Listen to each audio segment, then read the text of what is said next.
logo após essa operação, acontece isso. É ordem Então, cronológica. no mínimo, tirou o foco do problema do Banco Master. Inclusive, a gente quer que seja investigado. Eu espero que quem tá envolvido no escândalo do Banco Master continue preso. Porque o presidente Bolsonaro, por nada, tá preso. Traficante que, condenado, saiu e ainda recebeu bens, patrimônio ali que vinham do tráfico do Estado de volta, como o caso do André do Rap, todo mundo sabe.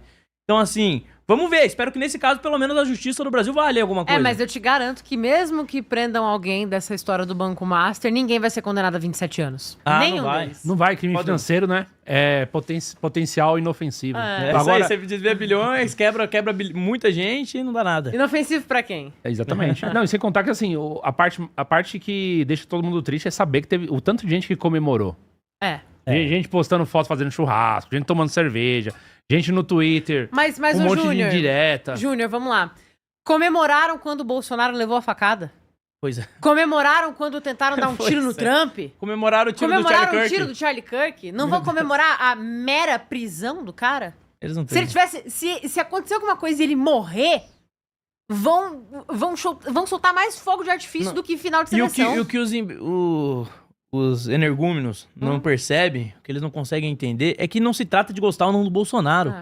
Você pode não gostar, você pode detestar o Bolsonaro. Agora, quando o processo legal é violado no seu país e o Estado usa a máquina pública pra perseguir alguém, isso abre um precedente perigosíssimo. Hoje, a bazuca tá apontada pro Bolsonaro.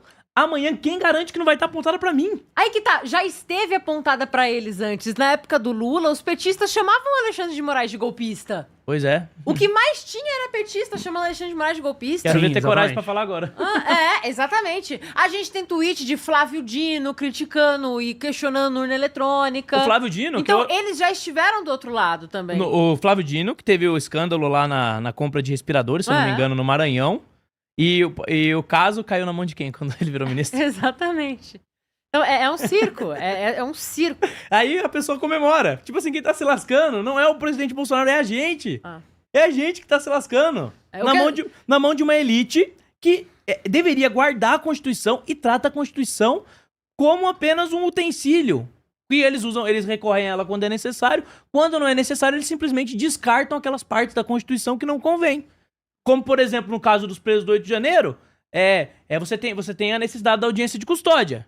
A lei preconiza isso. E a falta da audiência de custódia, como nós não temos uma estrutura no Estado suficiente para fazer audiência de custódia, a falta dessa audiência de custódia é o que faz com que muito preso seja solto, inclusive por vício processual.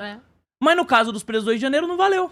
Então a lei vale quando convém. Quando é pra perseguir adversário político, aí ela não vale. Agora, quando é pra salvar vagabundo, bandido, criminoso, traficante, membros do crime organizado, aí a lei vale.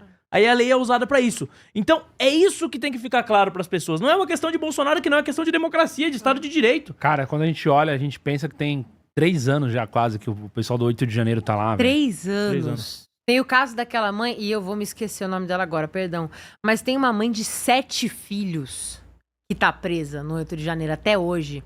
E é uma discussão que eu tenho muito com as pessoas. Você usou a palavra certa, o precedente. Esse que é o grande perigo, a criação do precedente.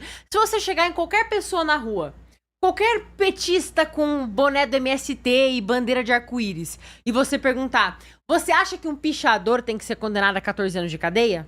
Ele vai dizer que não. Mas e se esse pichador tava no 8 de janeiro? Tinha que ser 20. Que morra lá dentro. Não existe padrão moral nenhum. Eu acho que chegou num ponto em que a gente precisa entender que existem muitas pessoas que são ignorantes e que com a pessoa que é ignorante a gente ainda tá no lucro, porque você pode sentar e tentar convencer. Mas a maioria das pessoas que comemora esse tipo de atitude, que comemora esse tipo de você ultrapassar todos os limites do que é legalmente aceito, não são pessoas burras. Elas sabem exatamente o que elas estão fazendo. São pessoas canalhas, são pessoas mal intencionadas. Eu sempre falo, todo militante de extrema esquerda é um mini déspota que, se tivesse a oportunidade, colocaria eu, você, todo mundo aqui num paredão de fuzilamento. Sim. Colocaria todo mundo. Por quê? Porque pensou diferente de mim, tá atacando a democracia. Todos eles fariam isso se tivessem oportunidade. Tem influenciador de esquerda aí famosinho, tratado com relevância pela mídia, que viraliza um vídeo ou outro, a imprensa trata ele como um herói. Fazem editorial pra falar dele. Puto com isso. Meu, é um absurdo. Tipo assim, aí você olha o tanto de engajamento que eu já tive, que a Campopiano já teve, e que outras figuras da direita. As figuras da direita têm muito engajamento. Nunca viraram editorial de Folha de São Paulo. Nunca viraram notícia, matérias do Globo. Nunca. Aí, o cara que já falou em esfolar patrão, o cara fala abertamente que tem que esfolar patrão, prega violência política. Ele sim prega violência política. Esses caras. Exatamente. Olha o nível. Esse cara que é um cara radical, aí sim, de fato, que prega violência política, é o cara que a mídia que diz que é contra a violência política defende. Aí você vai acreditar nessa mídia? E a mídia articulada internacionalmente. Porque vale lembrar que o que aconteceu lá com o Trump, quando teve também a tentativa de invasão do Capitólio, tentaram associar o Trump à tentativa de invasão do Capitólio. E existe a fala do Trump original, na qual ele falava sobre marchar para o Capitólio, só que no final ele falava pacificamente. Ele ordenou que fosse pacificamente. Aí o que a mídia norte-americana fez, e foi inclusive condenada por isso, cortou pacificamente. Deixou simplesmente a fala do Trump dizendo de marchar para o Capitólio. Pra quê? Pra fazer parecer que o Trump tinha ordenado a invasão do Capitólio. Que é a mesma coisa que a imprensa, de uma forma mais grosseira ainda, mais chula ainda, tenta fazer com o Bolsonaro. Distorcer as falas dele, ignorar, por exemplo, a live que ele fez falando que não tinha solução mágica, que não era pra fazer nada, pra tentar associar ele a uma tentativa de uma invasão do Congresso, que inclusive, ao meu ver, foi facilitada. Porque como que você tem a segurança toda, o GSI tendo sido informado antes do acontecimento e a segurança não foi reforçada? Eu me lembro de imagens de câmera de membro do distribuindo garrafinha de água. Não, apontando pra onde vai. O chefe do GSI, vai por ali, etc. Exatamente. Então aí eu te pergunto, você tenta associar o Bolsonaro com isso, sem uma mensagem, sem uma fala dele dizendo pra ter violência, nada. Ele fora do país, é o primeiro golpe de Estado EAD e sem armas da história. O Bolsonaro é bom mesmo, viu? Porque o golpe de Estado EAD e sem armas, eu nunca vi. O cara lança tendência. É um mito mesmo. Tanto que no debate, até aqui no próprio Redcast, que eu tive com alguns petistas, né? Um menino falou pra mim, não, mas foi golpe de Estado sem armas. Eu falei, mas sem armas? Ele pode ser um golpe de Estado sem armas. Eu falei, eu consigo tomar sua carteira? Aí ele, tenta a sorte. Eu falei, vai ser difícil, né? Ele vai. Então imagina tomar o poder do Estado. Como é que você toma o poder do Estado desarmado? Mas isso que você falou do Capitólio é interessante porque, vamos lá, o Capitólio... a invasão do Capitólio. Só que recentemente um grupo LGBT gigantesco invadiu o Capitólio e jogou tinta e um monte de coisa lá dentro e ninguém falou nada. Ninguém tá falando sobre isso. É semelhante com o que acontece aqui no Brasil, sim, quando o MST entra com foice na esplanada do Ministério. Invadiram agora a COP. Invadiram a COP 30, jogaram tinta vermelha no prédio da Carmen Lúcia. Nenhum deles foi tratado como atentado violento ao Estado Democrático de Direito. Então, realmente, a gente está no cenário de 2 pesos e 2 medidas, onde o cenário americano foi reproduzido aqui no Brasil e a mídia tem culpa. A gente está lidando com canalhas. Sabe o que me deixa preocupado? É ver, às vezes, a pessoa ela tá tão focada, ela tem tanta raiva do Bolsonaro, que ela, por ter satisfação na prisão do Bolsonaro, por não gostar dele, ela ignora todos os fatos. E ela é capaz de... Pô, você não gosta, não precisa gostar, cara, mas você tem que defender o que é certo. Até mesmo pro seu maior inimigo. Até mesmo pro meu maior inimigo, eu defendo que ele seja preso de acordo com a lei, que ele seja punido de acordo com a lei caso tenha cometido algum crime.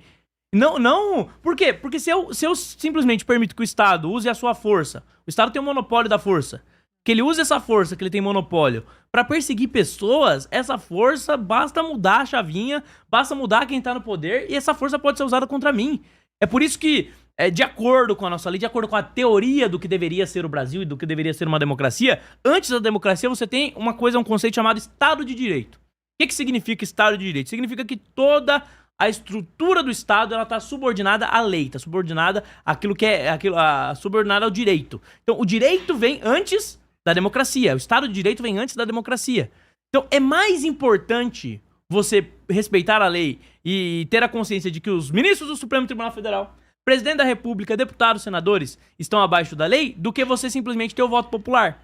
Até porque o processo histórico de constituição da democracia, ele começa com a Magna Carta Libertatum, na Inglaterra, onde você, pela primeira vez, você teve uma limitação do poder do monarca, por meio de uma carta. É aí que surge o conceito de Estado de Direito. E ele vem primeiro. Então a primeira preocupação dos cidadãos foi, eu não posso deixar que o rei tenha todo o poder. Porque se eu deixo um ser humano com poder absoluto, ele é absolutamente corruptível. Nós partimos do pressuposto que o ser humano é pecador, que o ser humano tem falhas, e que com muito poder na mão ele pode abusar desse poder. Então, vamos limitar o poder desses governantes. Aí, os ministros que dizem estar defendendo a democracia, perseguindo o Bolsonaro e presos do Rio de Janeiro, o que eles fazem?